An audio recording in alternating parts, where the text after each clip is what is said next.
மட்டும்தான் வழியில பயம் இருக்கும். இன்னைக்கு திராவிட முன்னேற்ற கழகத்தினுடைய அரசு மாபெரும் தவறு செஞ்சிருக்கிறாங்க. அதனால பயத்தில் இருக்கிறாங்க. ஒரு ஜனநாயக முறையில் ஒரு ஆர்ப்பாட்டம் ஒரு போராட்டம் செய்யும் பொழுது குரல் வழியை நசுக்க வேணும்னு நினைக்கிறாங்க. காவல்துறைக்கு இதுதான் வேலையா. கிட்டத்தட்ட தமிழ்நாடு முழுவதுமே ஒரு 6000-7000 பேர்த்து டிப்ளாய் பண்ணி ஒரு இடத்துலையும் செய்யறாங்க. அதனால இன்னைக்கு தடுக்கட்டும். அடுத்த ஆர்ப்பாட்டம் தேதி சொல்லாம நடக்கும். அது 22ஆம் தேதி நடக்கலாம், எப்ப வேணாலும் நடக்கலாம்.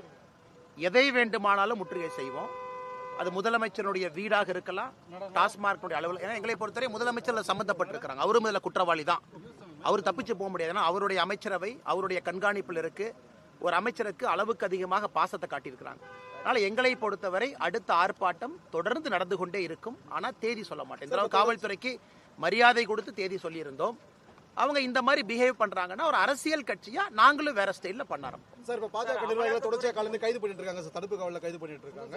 அடுத்து உங்களையும் பண்றதுக்கான நடவடிக்கைகள் இறங்கி இருக்கு. அதெல்லாம் பண்ணிட்டுங்க. நான் கைது பண்றது அவங்க கிட்ட பயம் இருக்கு. நான் பேசக்கூடாது. பேசினா பல விஷயங்கள் வெளியே வரும்.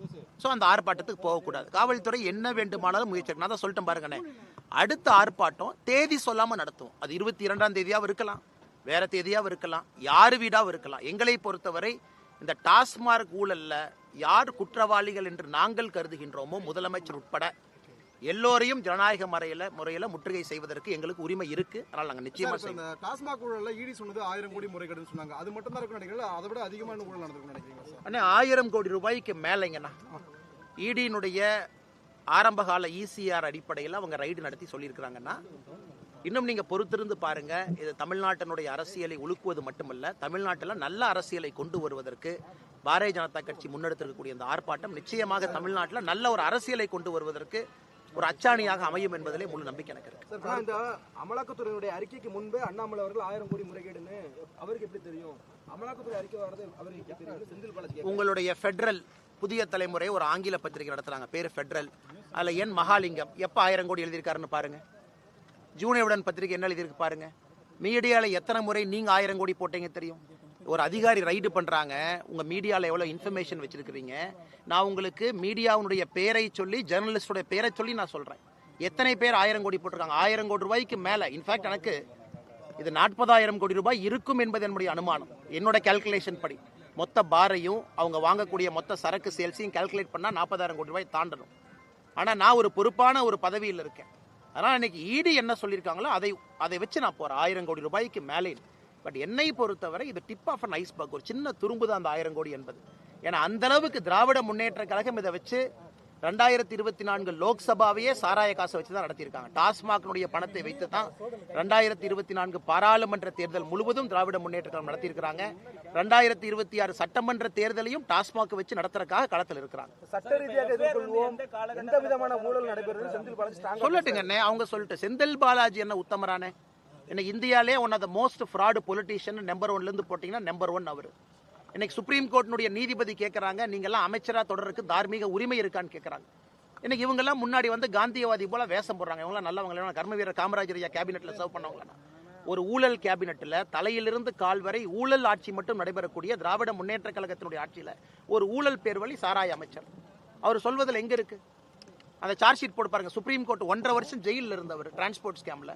எத்தனை முறை பெயில் டினையாச்சு. ஒரு முறையும் சுப்ரீம் கோர்ட் என்ன சொன்னாங்க? அதனால இவர் சொல்வதெல்லாம் நாம் இன்னைக்கு ஒரு சத்திய வாக்கு வேத வாக்கு எடுத்துக்கிட்டாங்கன்னா அப்புறம் சத்தியத்துக்கும் நேர்மைக்கும் என்னங்க நான் நம்பிக்கை? நான் சொல்வது முதலமைச்சர் சம்பந்தப்பட்டிருக்கிறாங்க. டாஸ்மார்க் வழக்குல முதல் குற்றவாளியாக மு.க. Stalin, MK. Stalin accuse number 1 டாஸ்மாக்ல இருக்கணும். 2வது குற்றவாளி தான் செந்தில் பாலாஜி. ஏன்னா பாலிசியை டிசைன் பண்ணி கூட ஒரு அமைச்சரை வச்சுக்கிட்டு கண்ணை மூடிட்டு இருந்தாங்க அப்படின்னா முதலமைச்சரும் பொறுப்பு தானே. என்னை பொறுத்தவரை இந்த கேஸ்ல அக்யூஸ் நம்பர் 1 முதலமைச்சராக இருக்க வேண்டும். ஏன்னா அரவிந்த் கெஜ்ரிவால் அக்யூஸ் நம்பர் 1 இருந்திருக்கிறாங்க. தமிழ்நாட்டிலும் இடி தன்னுடைய முழு அறிக்கையை தாக்கல் செய்து முடிக்கும் பொழுது முதலமைச்சர் அக்யூஸ் நம்பர் 1 இருப்பார் என்பது என்னுடைய ஆணித்தரமான நம்பிக்கை.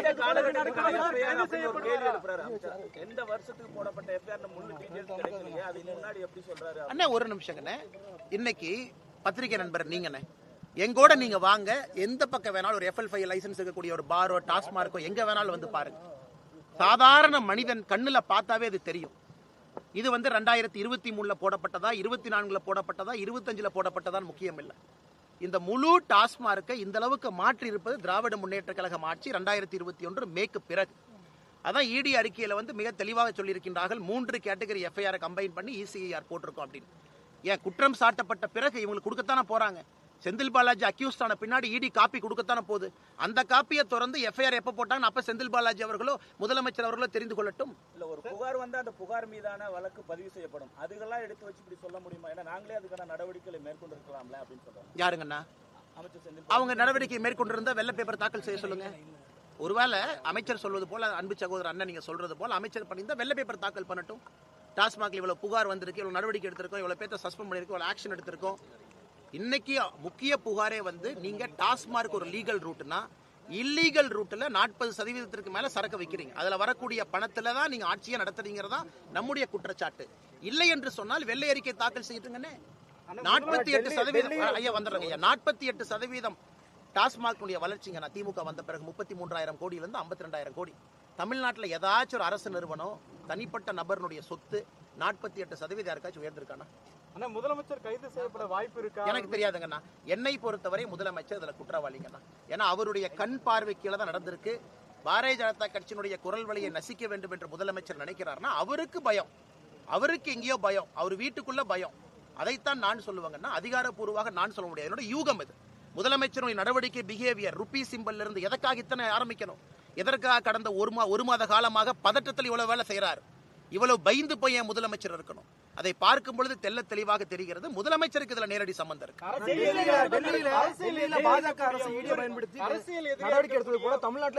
திமுக ஒரு நிமிஷம், ஈடிக்கு வந்து பார்லிமெண்ட் கொடுத்த பவர்ஸ் இருக்கு, சட்டத்தின்படி ஈடிக்கு பவர்ஸ் இருக்கு.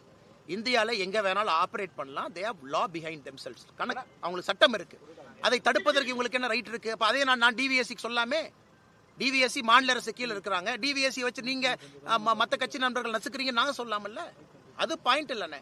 அவங்க நடவடிக்கை எடுக்கிறாங்க, கோர்ட்டுக்கு போங்க, அரெஸ்ட் பண்ணா பெயிலுக்கு போங்க, ஜாமீனுக்கு போங்க.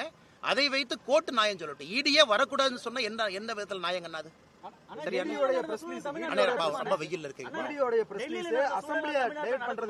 எனக்கு அதை பத்தி தெரியாதுங்கண்ணா. டெல்லியை விட மோசமான சூழல் தமிழ்நாட்டில் இருக்குன்னு நான் சொல்றேன். டெல்லி நடப்பது தமிழ்நாட்டில் நடக்குமா என்று சொல்வதை விட டெல்லியை விட தமிழகத்துல சூழல் மிக மிக மோசமா இருக்கு. தெலுங்கானா அப்புறம் தமிழ்நாடு இப்படி வரிசையா வந்து வர்றதை எப்படி பாக்குறீங்க சார்? வரிசையா வர்றதை நான் பாக்கலீங்கன்னா இவங்க தவறு செஞ்சிருக்கிறாங்க, நடவடிக்கை எடுத்துட்டு இருக்காங்க. வரிசையா வர்றாங்கன்னு சொல்ல மாட்டோம். இங்க எங்கேயா இருந்தாலும் கூட உச்சநீதிமன்றத்தினுடைய தீர்ப்பை நான் சுட்டிக்காட்ட விரும்புறது. கவிதா அவர்களாக இருக்கட்டும், அரவிந்த் கெஜ்ரிவாலாக இருக்கட்டும், தமிழ்நாட்டில் யாரு கைது செய்யப்பட்டாலும் அவர்களாக இருக்கட்டும், தவறு செஞ்சிருக்கிறாங்க, நடவடிக்கை எடுக்கிறாங்க.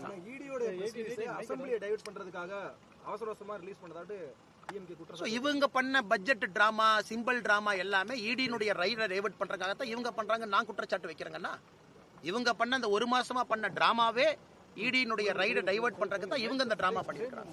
தலைவா நான் முன்னாடி போறேன். எல்லாம் டீ சாப்பிட்டு